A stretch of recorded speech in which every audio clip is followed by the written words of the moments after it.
राम सिया राम जय जय राम। राम सिया राम जय जय राम। समस्त राम भक्तों को, समस्त हनुमान भक्तों को मेरा प्रणाम। और हम आशा करते हैं कि आप सब प्रभु की वंदन और प्रभु के सेवा में तत्पर रहते हुए भगवान की स्तुति अवश्य करते होंगे और हमारे चैनल के माध्यम से आप उनका नाम अवश्य लेते होंगे और उसके भक्तिमय सुंदरकांड सोपान के दोहे और चौपाइयों का श्रवण करते हुए भगवान की भक्ति में लीन होते होंगे। इन्हीं इच्छाओं और शुभकामनाओं के साथ आइए आज हम प्रारंभ करते हैं। हमने इससे पहले अपने 10वें दोहे तक अपना पाठ किया था, तो आज हम आगे बढ़ेंगे और अपने 11वें दोहे की तरफ बढ़ेंगे। उससे पहले एक बार पुनः भगवान को याद कर लेते हैं और प्रेम से बोलेंगे, हम सब साथ बोलेंगे। आइए, जय श्री राम, जय हनुमान। मित्रों, हम सबसे पहले चाहेंगे कि हम संपुट के साथ शुरुआत करें, क्योंकि हमने जब 10वें दोहे का पाठ किया था तब हमने उसके बाद हमें संपुट पढ़ के तब आगे बढ़ना रहता है। तो आइए बढ़ते हैं आगे। कवन सो काज कठिन जग माही, जो नहीं हुई तात तुम पाई। त्रिजटा नाम राक्षसी एका, राम चरण रति निपुण विवेका। सब नहु बोली सुनायसी सपना, सीतहि सियहि करऊँ हित अपना। तो प्रभु के इस सुंदर मानस में, जो प्रभु का रामचरित मानस है, उसके पंचम सोपान सुंदरकांड के अंतर्गत ये 11वें दोहे की चौपाइयों का शुरुआत है। पहली चौपाई है ये 11वें दोहे की। इसमें क्या कहा जा रहा है, उन जो राक्षसियाँ थीं जो सीता माता के आसपास थी, उनमें एक राक्षसी थी, एक त्रिजटा नाम की राक्षसी थी। उसकी श्री रामचंद्र जी के चरणों में प्रीति थी और वो विवेक से निपुण थी। वो एक राक्षसी होने के बाद भी ज्ञानवान थी। उसने सबको बुलाकर एक स्वप्न सुनाया और कहा, सीता जी के सेवा करके अपना कल्याण कर लो। आगे उस स्वप्न के बारे में चर्चा की जाएगी, हम सब सुनेंगे और आज इसके बारे में बात करेंगे। आइए आगे बढ़ते हैं। सपने बानर लंका जारी, जातु धान सेना सब मारी। खरे आरूढ़ नगन दस सीसा, मुंडित सिर खंडित भुज बीसा। तो जो हम कह रहे थे सपने के बारे में बात करेंगे, ये देखिए अब इस चौपाई में उस स्वप्न के बारे में ही चर्चा हुई है।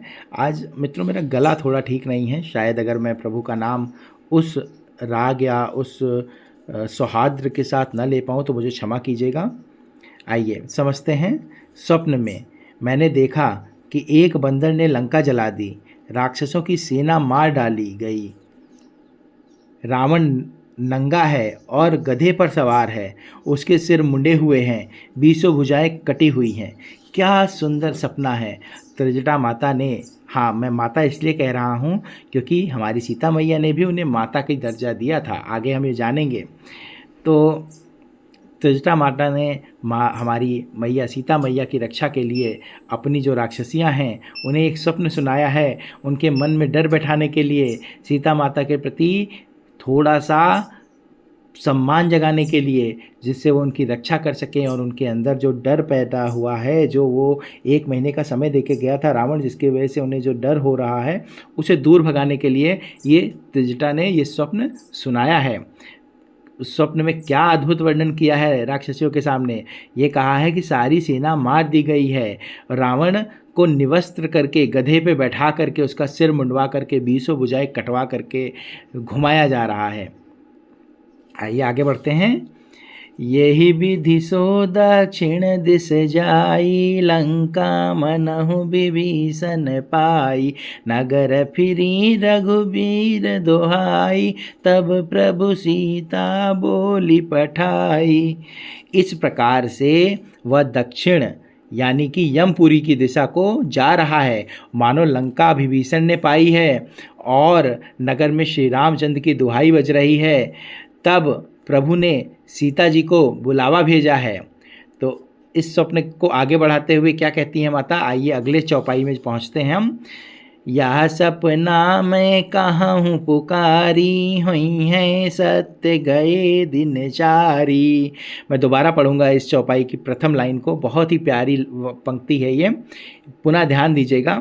यह सपना मैं कहाँ पुकारी, हुई है सत्य गए दिन चारी। तासु बचन सुनते सब डरी, जनक सुता के चरनहि परी। तासु बचन सुनते सब डरी, जनक सुता के चरनहि परी। तो मैं पुकार कर निश्चय के साथ कहती हूँ कि यह स्वप्न 4 दिन यानी कुछ ही दिनों के बाद सत्य हो जाएगा। उसके वचन सुनकर वे सब राक्षसियाँ डर गईं और जानकी जी के चरणों में गिर गईं। तो एक बार पुनः संपुट पढ़ेंगे क्योंकि ये चौपाइयाँ यहाँ पे समाप्त होती हैं। अगला दोहा है जो 11वां दोहा हम कह रहे थे। तो अब एक बार पुनः संपुट पढ़ेंगे। कवन सो काज कठिन जग माही, जो नहीं हुए तात तुम पाही। जहाँ तक गई सकल तब सीता का मन सोच, जहाँ तक गई सकल तब सीता कर मन सोच। मास दिवस बीते मुहि, मारहि निश्चर पोच। मास दिवस बीते मुहि, मारहि निश्चर पोच। तब वे सब जहाँ तहाँ चली गईं। सीता जी मन में सोच करने लगी कि 1 महीना बीत जाने पर नीच रावण मुझे मार देगा, क्योंकि रावण ने अभी कुछ पंक्तियों पहले हमने पढ़ा था, रावण अपनी रानी मंदोदरी के साथ वहाँ गया था और सीता माता को डरा रहा था कि हे सीते मुझसे विवाह कर लो। उस समय जब वो अपनी शक्ति दिखाने जा रहा था तो मंदोदरी ने उसे रोका था और कहा था इसे कुछ समय दिया जाए।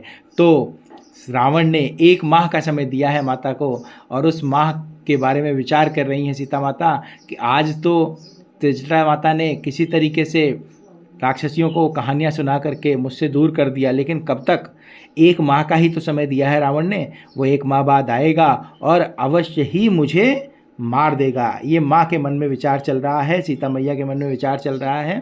तो आइए इसी पंक्तियों के साथ आज की वाणी को विराम देंगे हम। एक बार पुनः सभी प्रेम से संपुट का गान करेंगे और फिर भगवान का नाम लेंगे। कवन सो काज कठिन जग माही, जो नहीं हुए तात तुम पाही। बोलो सियावर रामचंद्र की जय, पवन सुत हनुमान की जय, उमापति महादेव की जय, माता रानी मैया की जय, आज के आनंद की जय, सब संतन की जय। शुभ भक्ति प्रवाह के चैनल के सभी सब्सक्राइबरों से मेरा निवेदन है कि कृपया अपना प्रेम और सौहार्द इस तरीके से बनाए रखें।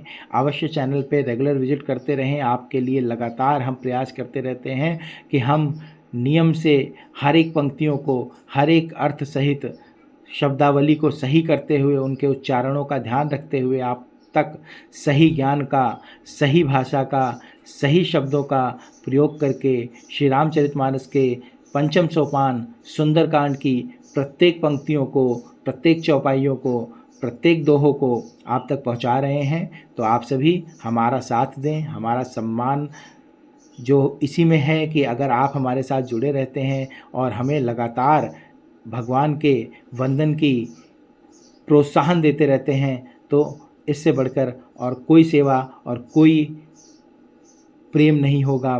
तो इसके लिए बहुत बहुत धन्यवाद आप सभी का। हम आशा करेंगे जो नए लोग हमसे जुड़ रहे हैं, हमें सुन रहे हैं, कृपया करके हमारे चैनल को सब्सक्राइब करें, हमें सपोर्ट करें। आप सबका प्रभु कल्याण करेंगे। बोलो सियावर रामचंद्र की जय। हर हर महादेव, हर हर महादेव। आदिशक्ति मैया की जय। बजरंगबली की जय। मनोजवं मारुतुल्यवेगं जितेन्द्रियं बुद्धिमतां वरिष्ठं वातात्मजं वानरयुक्तमुख्यं श्रीरामदूतं शरणं प्रपद्ये। आप सभी को प्रथम मंगलवार की, बड़े मंगलवार की ढेर सारी शुभकामनाएं। एक बार पुनः धन्यवाद। जय श्री राम।